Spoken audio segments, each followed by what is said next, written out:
So, what is your bet on whether or not Jessie Bates III will have an immediate and profound impact on a secondary that really, really, other than AJ Terrell, and especially when AJ Terrell went down, really got it handed to themselves on a weekly basis? So, that said, Jarvis, I know you got a chance to catch up with Jessie Bates at Falcons training camp.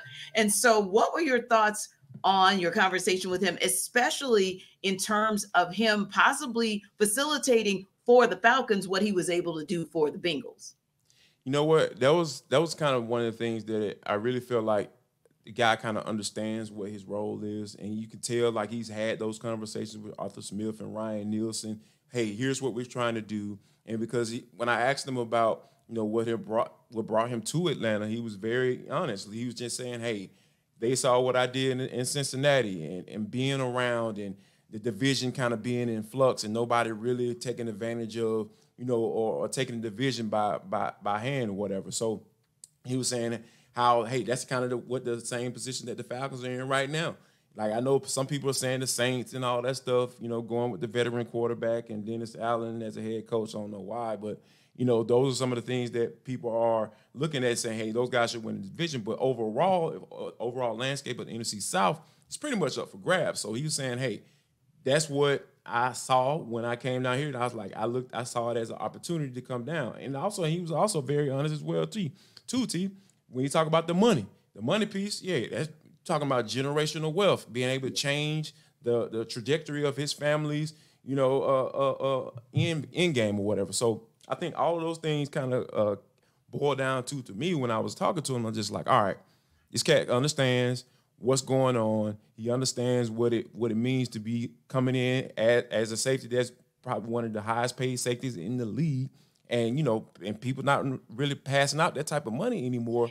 I really think he understands the assignment. And when you have guys who understand what they need to do, that those guys are coming in fully prepared to come in and make plays and have an effect on those teams because he's been through it before.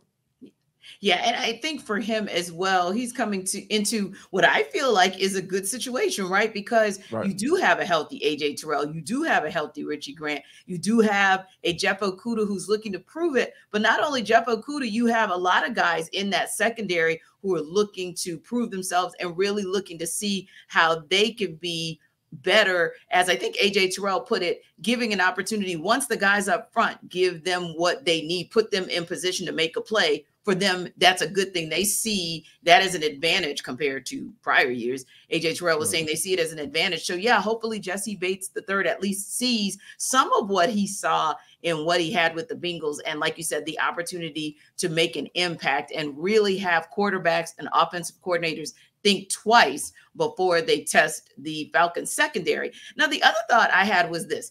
I just mentioned all of the veterans and all of the Falcons secondary players who could potentially benefit from having a Jessie Bates III in the DB core, particularly AJ Terrell. Why do I say that, Jarvis? Because he's a guy who has been now with this team, 4 years? And he's seen it all. He's seen ups, downs, as far as the sort of rotation and players rotating in and out Spin the the carousel. wheel of whatever corner I'm going to put on the other side of me. Yeah, exactly. Who in the world is going to be on that other island, if you will? He's also seen his fair share of DB coaches and DCs. And now it seems like there's finally going to be some stabilization there. So we're looking to say, okay, if you've got Okudah, if you've got Bates, if you've got Grant, we need to see an uptick and we need to go back to the AJ Terrell that we saw in prior years. I say that because we talked also a lot about getting a Calais Campbell, right? About getting a Caden Ellis and about getting a David Onyemata and how much that's going to improve the Falcons up front. But specifically, Grady Jarrett is who I believe might be a benefactor. We're hoping he is, right? Because we looked at him last year and we saw guys just saying, we can double team him, triple team him if we feel like it because nobody else is going to check me. Now you got guys that can check those other guys, which, Jarvis, in your conversation with David Onyemata and just what you saw, wouldn't you think that this is a year where we need to also and want to also see an uptick from Grady? Absolutely. Absolutely. Because here's the thing. Like those guys kind of come from a space where they're understanding like, hey, more than likely I'm gonna be double team on Sunday. Like, you know what I'm Yes. saying? Like, you go into it with those expectations, but now those guys really understand. Like, now it's kind of like, okay, you're gonna have to pick and choose your battle. Yes. And that on varying, depending on what play it is, like, you're gonna be double team and I'm gonna be single block. So somebody's gonna benefit, whether it be David Onyemata and Grady Jarrett. I think Grady Jarrett's gonna benefit the most, you know what I'm saying, from time to time. But like, at the end of the day, David Onyemata you might see an uptick in his sacks, or you might see an uptick in his TFLs, because hey, people are still going to pay attention to Grady Jarrett because that's what they're used to. That's the film that they have. Like, okay, Yes. we can know we got to pay attention to 9-7, but now that Onyemata is in place, you're going to have to play around with it a little bit. And then the more you get the offense to thinking about who you're gonna double team, or who's gonna double team on what particular play, like, that's when you get the offense to thinking of when it Yes. comes to the game plan. Because hey, coming in on Sundays last year, 9-7, that's all we got to worry about. Yep. And then we good. Now, not so much. It's gonna be a little bit more of a thought process as to how you're gonna game plan, specifically in the run game. And I even asked Onyemata about that, and I absolutely love his answer. I was like, hey, like, do you understand, did you guys kind of have conversations about what it's going to mean for you guys to be able to get more single blocks because of how good you are going to be together? Mm-hmm. And he was like, man, sometimes things are better left unsaid, because we already know. He said, we understand. We know what we bring to the table. So, and we understand that, hey, this is where we are, and we know that we're going to be able to take advantage of some single blocks on Sundays, more so than what we've done in the past.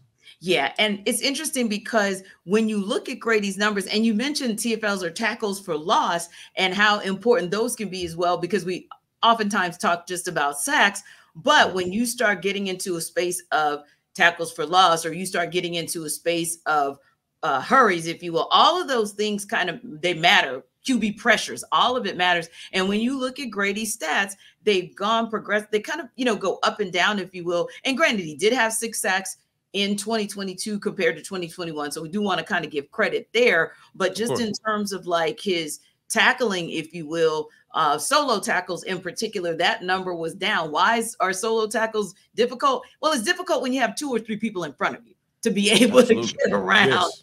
Yeah, to be able to get around 2 or 3 players that makes tackles. So yeah, I think there's absolutely every opportunity to see an uptick for Grady. But like you said, if you're not careful, you're not paying attention to the fact that there are guys who are going to be around Grady who are looking to make an uptick as well. Like I said, we talk about David Onyemata, or not. Like, I don't think we talk about him enough, right? And I also don't think we talk enough about Caden Ellis and how important he can be to that linebacker core, because it really just depends on, of course, how he's going to be used in particular packages versus, say, how a Lorenzo Carter might be used, or even how a Troy Anderson, if he's used, how he's used, and Arnold Ebiketie as well. So I think that's going to be another thing for us to look at in training camp, kind of seeing how these new acquisitions are being used. And also maybe, of course, it'll only be a couple snaps, or maybe a couple of plays during the preseason, if you will, a couple of series, but ultimately just to kind of see if there's any impact that can indicate what we might see in the regular season. What do you guys think? I mean, do you think that Grady is going to have a positive uptick and get back to doing 9-7 things with all of these new acquisitions? Let us know your thoughts. Don't forget to drop us a comment in YouTube, or if you have questions. I mean, we're going to be out at Flowery Branch. We will be able to see things